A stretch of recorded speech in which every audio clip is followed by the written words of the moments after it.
What is going on, everyone? Welcome to the Poke Office. My name is Colin. Today we're ranking every single set of Scarlet and Violet Era based on a number of factors.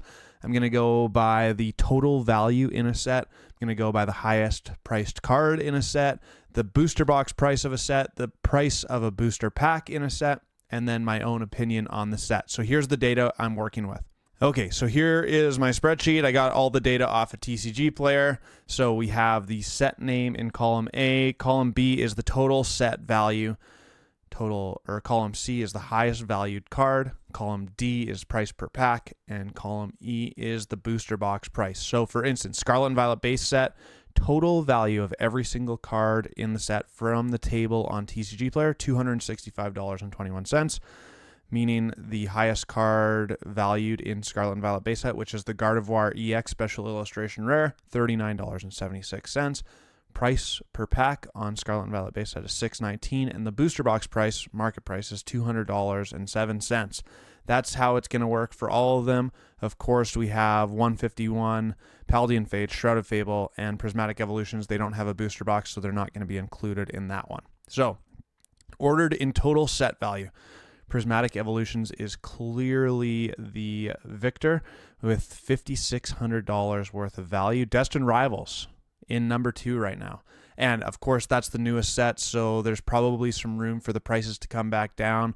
But Destined Rivals has like 4 pretty solid chase cards: the Mewtwo, the Moltres, the Cynthia's Garchomp, and the Ethan's Ho-Oh, plus a lot of depth in the illustration rare department as well. So that's holding a lot of value, but it also is only less than a month old. Surging Sparks is at number 3 with $1,160 worth of value. Paldea Evolved, the oldest one out of the kind of top sets, is holding a lot of value at $1,000.61. Paldean Fates has all those baby shinies, $1,000.27. Twilight Masquerade has the Greninja, $1,010. Scarlet and Violet 151. This one surprises me a little bit, only $973, considering how popular it is and how expensive it's getting. Let's go over to the highest valued cards. Prismatic Evolutions once again on top with that Umbreon EX card, $1,162. If you haven't seen some videos lately, though, that Umbreon is coming way down with more and more Prismatic Evolutions showing up at stores. It was an $1,800 card at one point, now down to $1,162, but still an extremely valuable card. Destined Rivals has that Mewtwo card, Team Rocket's Mewtwo, Special Illustration Rare, currently $377, and it's been holding strong for the first couple weeks since Destined Rival released. Paldean Fates has the Bubble Mew at $290, which, I mean, it was a $400 card at one point and still holding pretty strong. Twilight Masquerade right behind it, $286, as well as the Surging Sparks. That's the Pikachu from Surging Sparks and the Greninja from Twilight Masquerade, and then it drops significantly down to under $200 with Paldea Evolved. The Magikarp, Scarlet and Violet 151, has the Charizard EX. Journey Together has the Lilies Clefairy. So we have how many? 1, 2, 3, 4, 5, 6, 7, 8 sets have a card worth more than $100. So that's kind of interesting. Price per pack, Prismatic in the lead yet again, $11.40. Paldean Fates, surprisingly, is number 2 at $10.81. Scarlet and Violet 151 already really shooting up in price, $10.08. And supposedly they're printing more 151.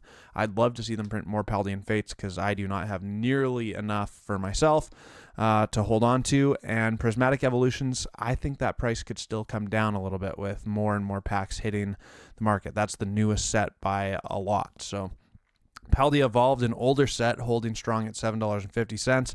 Destined Rivals, the newest set, holding strong at $7.21. And then, I mean, considering a year ago this list would have had these price packs in like the $2, the high 2s, it has gone up a lot, as you all know. And finally, the booster box price. Notice that these 4, the specialty sets, don't have a booster box price, so they're not included here. Paldea Evolved, the most expensive booster box at $297.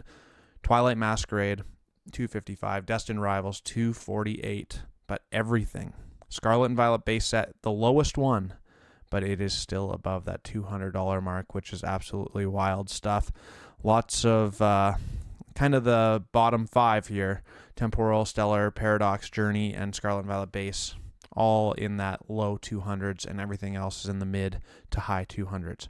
So that's the way it goes. Based on that, I would say that Paldea Evolved is definitely an important one. 151, just based on popularity, is an important one. Paldean Fates, if it doesn't get reprinted, is already getting very, very expensive. Prismatic Evolutions, we all know, is crazy with all the evolutions and how hard it has been to get your hand on products. And Destined Rivals so far, although it's new, is really, really holding strong. So now we're going to go to a tier maker list.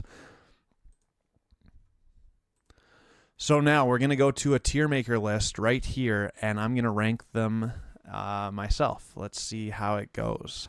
This is based on what I think is going to be the best investments over time, and I'll probably have some bias because I have some favorite sets and some non-favorite sets. So Scarlet and Violet base set, I don't know, it's like probably a C level, though it's base set. It's already at $200.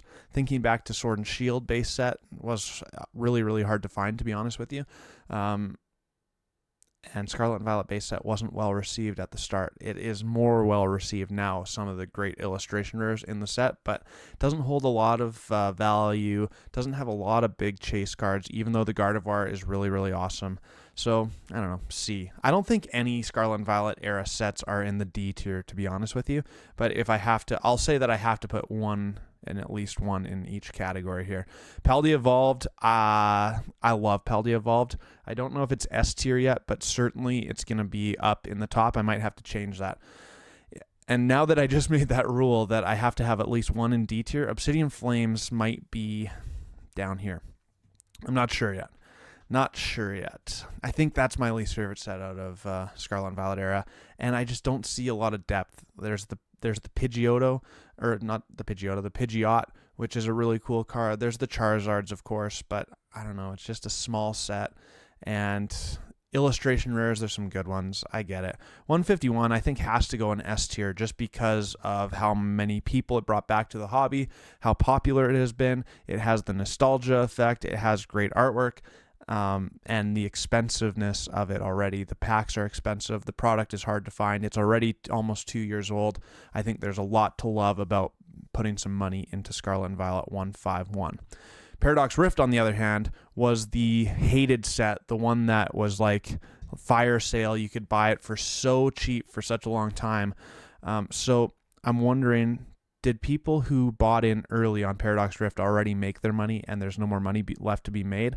This one I could see going in C, though I do think it is a way better set than people give it credit for. I really like the Roaring Moon. I really like the Groudon illustration rare. I really like the Iron Valiant. And the Altaria is a really cool card too. There's some great illustration and special illustration rares in the set. It's just that people didn't receive the product well. And now that Pokemon has had this huge boom, it's already doubled in price. How much more is it going to go up before it comes down? I also have to take into consideration, like, when is Pokemon going to reprint this stuff? What are they going to focus on? I've heard rumors they're going to print more 151.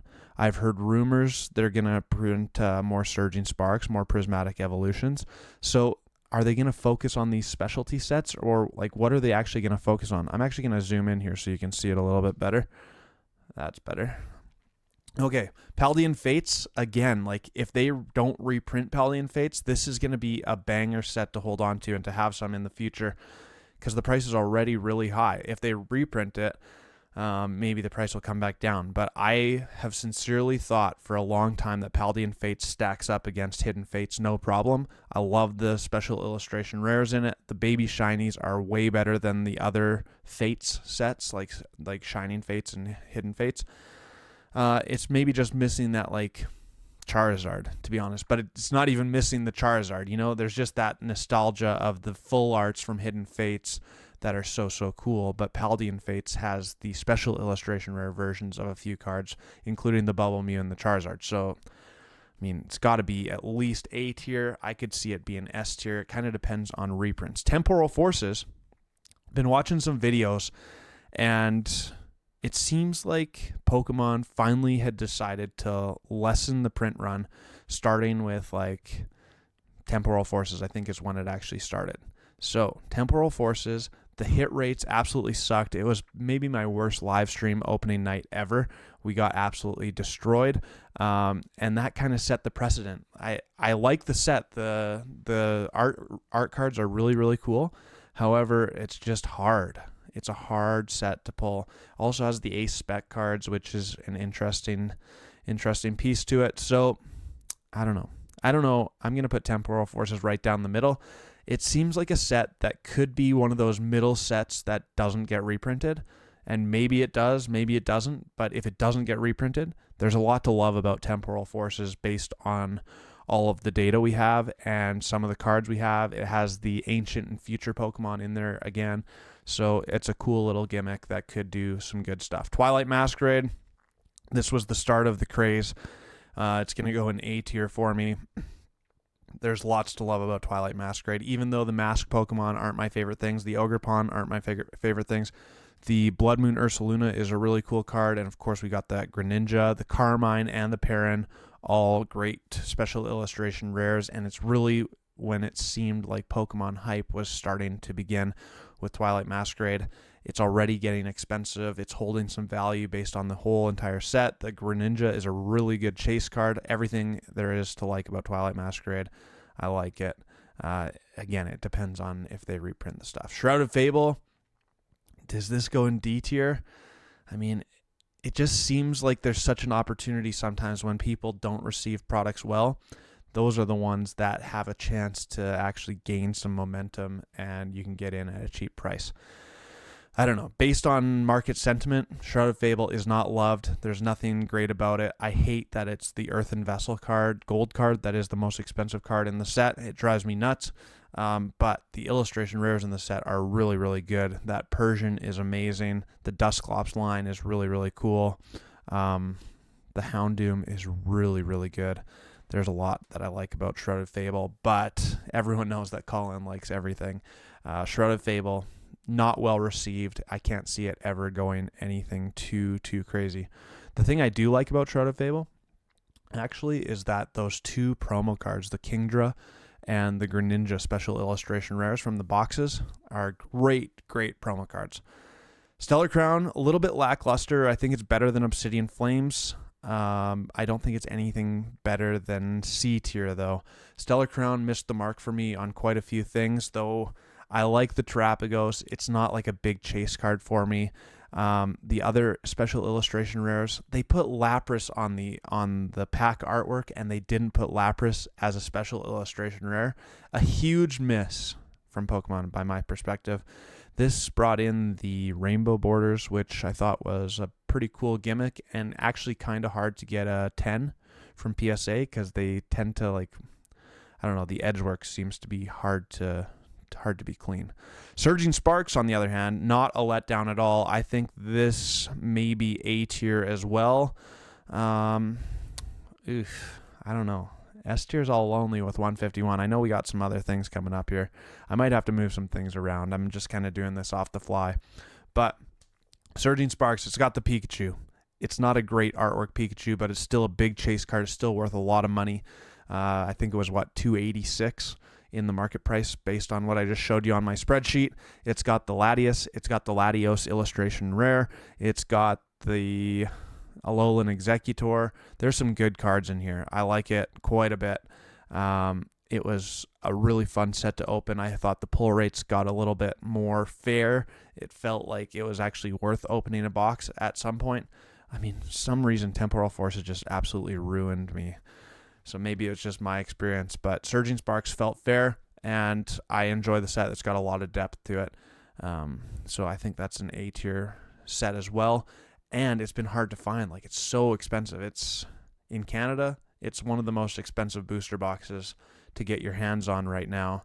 And I don't know. Hopefully they reprint that one. I could see them reprinting Surging Sparks, making it like, if they reprint Surging Sparks, I think it might drop down to B tier category. So I'm actually going to do that, dropping down Surging Sparks to B tier, just because I think that there's a great opportunity that Surging Sparks gets a reprint, being still a very, very new set. It came out in November 2024, so it's less than a year old.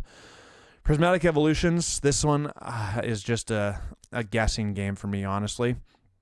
Like based on the hits alone and the value, it's going up here.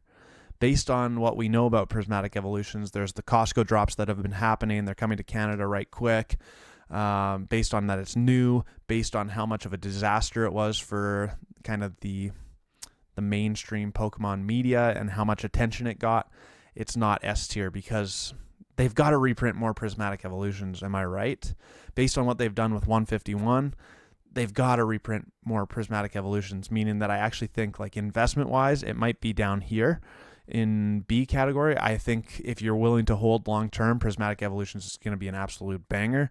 But in the short term, I mean, you might be losing some money based on how much you're paying for a booster bundle or an elite trainer box right now.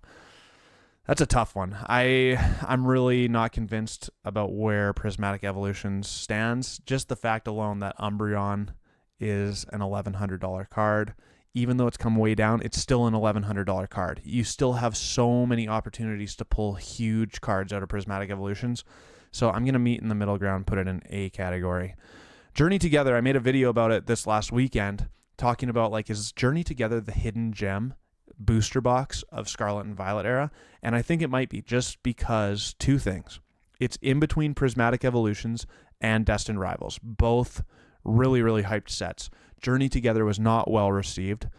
My hypothesis is that they're not going to reprint that. And it comes with the box topper. That's the big ticket item. I think Journey Together, I don't know if I'm going to put it in A tier because it's still like not a very well received set. But if it doesn't get a reprint, or if they never print a box topper set again, Journey Together has that very unique gimmick that's the only booster box in modern Pokemon to have a box topper, and I think that could be a really, really cool investment moving forward. So Journey Together is definitely on my radar, one to watch. And finally, I'm not going to put Black Bolt and White Flare because it's not even out yet. It's so hyped. So we're going to not manage that one right now. Destined Rivals, I think Destined Rivals is the best set out of Scarlet and Violet Era. It's just so new. That's the one problem. I think if you look back, Cosmic Eclipse, absolutely banging from Sun and Moon. Silver Tempest, banging from Sword and Shield. There's these really good end of era sets that happen, and Destined Rivals did not disappoint. It's got great chase cards. It's got great depth in the illustration rare department. Even the ultra rares are really good in it. I think long term, Destined Rivals is going to be a very, very expensive and well received set out of Scarlet and Violet Era to finish off the main sets of Scarlet and Violet Era. I don't love the way I've put this list, because investment. This is the thing, right? We're talking about longer term, 3 years, 2 to 3 years out, when these things aren't going to get reprinted anymore. And in that sense, then I think prismatic, the ones that I'm going to continue buying and continue holding, this is it. Right? So I guess the way I had it, these are the ones that I'm probably going to focus on. I might throw Surging Sparks and Journey Together in there as well. Whereas Temporal Forces, Scarlet and Violet, Paradox Rift, Stellar Crown, Obsidian Flame, Shrouded Fable, I have a little bit. I'm not that keen to keep grabbing more. So, in that sense, if I go back to how I had my list here, if I'm only putting more money into S tier and A tier, this is what I'm doing. 151, Destined Rivals, Paldean Fates I think is actually S tier. I think it's going to be really, really well received long term. Prismatic Evolutions only in A tier because I think the volatility of it in the next coming months is going to be really crazy. Twilight Masquerade I think is going to be one that people want to open again. Paldea Evolved I think is already 2 years old and loving life. Surging Sparks depends on reprints. Journey Together really depends on reprints. This is the one that I'm keeping my eye on, the Journey Together, for that box topper card. Anyways, there's my thoughts. Hopefully you enjoyed the ranking. Let me know what you think down in the comments below. Maybe you think I'm way off. Maybe you think I'm right. How do you rank your cards? Do you rank it based on set value, on the chase cards, booster box price? What do you do? Let me know down in the comments below. If you enjoyed the video, make sure to subscribe, and I will see you again really soon. Peace.